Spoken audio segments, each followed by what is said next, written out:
একটা সিনেমার কথা বলি। সিনেমাটা 2016-র সিনেমা, অনেকটা পুরনো সিনেমা। কিন্তু সিনেমাটা আজও যদি কেউ দেখেন সময় বার করে, ভালো লাগতে বাধ্য। সিনেমাটা হচ্ছে কাপুর অ্যান্ড সন্স। সিনেমাটা হয়তো অনেকেই দেখেছেন। ঋষি কাপুর আছে, সিদ্ধার্থ মালহোত্রা আছে, আলিয়া ভাট আছে, রজত কাপুর আছে। দুর্দান্ত সিনেমা। যা স্টোরিটা, স্টোরিটা অসাধারণ। প্রতিটা মানুষ কোথাও না কোথাও কোনো না কোনো ক্যারেক্টারের সাথে রিলেটেবল হয়েই যাবি। এত সুন্দর সিনেমাটা, এত সুন্দর তার স্ক্রিন প্লে, তার ইমোশন, সব থেকে বড় ইমোশনস। এই সিনেমার যে ইমোশনস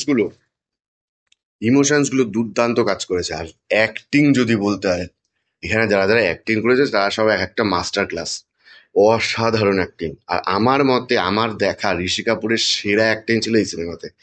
ঋষি কাপুরের অ্যাক্টিং দেখবেন জাস্ট, মানে আপনাকে ভাবাবে এত দুর্দান্ত অ্যাক্টিং করেছে লোকটা। এত বড় কেরিয়ার, আজকে সেই লোকটা নেই যদিও, তার এত বড় কেরিয়ারের শেষ টাইম এসে, অবশ্য ঋষি কাপুর নিজেও স্বীকার করেছে যে তার ফার্স্ট ইনিংসে সেসব ভুলভাল সিনেমাই করেছে, সেকেন্ড ইনিংসে সব ভালো সিনেমা করেছে।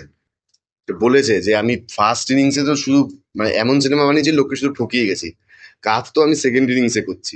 এরকম আমি খুব সুন্দর সিনেমাটা করেছে, এত সুন্দর।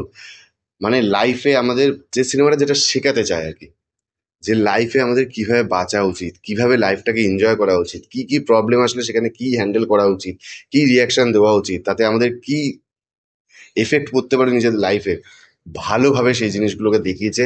মানে একটা লাইফ লেসন পাবেন এক, মানে কারণ এই কারণে যে ওখানে প্রত্যেক কটা জেনারেশনের একটা করে ক্যারেক্টার আছে, একটা দুটো করে ক্যারেক্টার আছে। একদম বয়স্ক লেভেলের একটা ক্যারেক্টার আছে, তারপরে মিড এজের একটা ক্যারেক্টার আছে, একটা অ্যাডাল্ট এজের একটা ক্যারেক্টার আছে। বাচ্চা নেই, বাচ্চাও আছে যেগুলো, সেগুলো খুব একটা বেশি সেগুলো করা দেখানো হয়নি। এই তিনটে এজ গ্রুপের ক্যারেক্টার এখানে আছে। তিনটে এজ গ্রুপে কি কি প্রবলেম লাইফে আসতে পারে, তার সঙ্গে এখনকার পুরোনো দিনকার প্রবলেম কি আসতে পারে, নতুনকার দিনের প্রবলেম কি আসতে পারে, এখন কিছু মডার্ন প্রবলেম এসে গেছে যেগুলো আগে আমরা শুনতাম না বা জানতো না আমাদের আগেকার জেনারেশনে, সেগুলো এখন এসছে। সেগুলোর সাথে কিভাবে তারা হ্যান্ডেল করছে, সেগুলোর সাথে কি ডিল করছে, ফ্যামিলির লোক সেগুলোকে কিভাবে নিচ্ছে, এরকম অনেক জিনিস দেখানো হয়েছে। জিনিসগুলো খুব ভালো। সিনেমার যে গানগুলো অসাধারণ। ব্যাকগ্রাউন্ড মিউজিকগুলো আপনাকে জাস্ট হিলিয়ে দেবে, এত সুন্দর করেছে। ইমোশনস ইমোশনস দেখে এক এক যে আপনার চোখে জল আসবে, এত সুন্দর করেছে। আপনি ভাববেন যে এই মানুষটার সাথে এটা হওয়া উচিত ছিল, কিন্তু তার সাথে হবে না, অন্য একজনের সাথে হবে। কি হবে, কিভাবে হবে, এই জিনিসগুলো খুব সুন্দর। ডিরেক্টরের কাজ খুব ভালো ছিল, স্ক্রিন প্লে খুব সুন্দর। এত ইমোশনাল সিনেমা করেও তার মধ্যেও এন্টারটেন, কমেডি সমস্ত কিছু ওয়ার্ক করিয়েছে।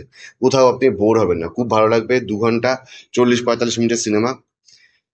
কোনো জায়গায় আপনি মানে মনে হবে না যে সিনেমাটা দেখে বেকার লাগলো বা সিনেমাটা দেখে আমার টাইম বেশি চলে যাচ্ছে এরকম। পুরো সিনেমাটা ভালো লাগবে। আপনি সিনেমাটা দেখার পরে, সিনেমাটা শেষ হওয়ার পর আপনি একটু ভাবতে বাধ্য হবেন সিনেমাটা আপনাকে কি দেখলেন। এত সুন্দর সিনেমাটা করেছে। আমি হাইলি রেকমেন্ড করবো, যারা যারা দেখেননি তারা তারা দেখে নিন, ওটিটিতে অ্যাভেলেবেল আছে। সিনেমাটা দেখে নিন, খুব ভালো সিনেমা, খুব ভালো লাগবে। ধন্যবাদ।